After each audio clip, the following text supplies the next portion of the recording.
মানিকগঞ্জে যমুনা পাড়ের ঐতিহ্যবাহী আরিচা পশুর হাট ঈদকে সামনে রেখে জমে উঠতে শুরু করেছে হাটটি।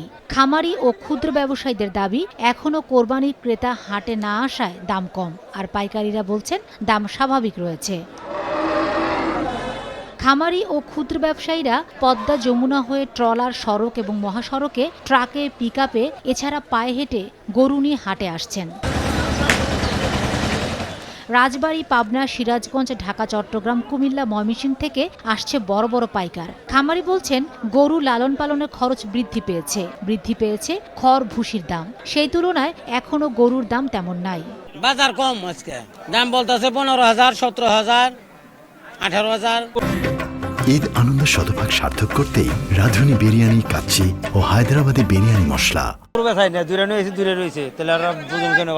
সঠিক দাম এমনি মাংস যেমন 800 টাকা কেজি না, মাংসের দাম হিসাবে হয়ে গেছে। যেমন 4 মণি 1,28,000 টাকা।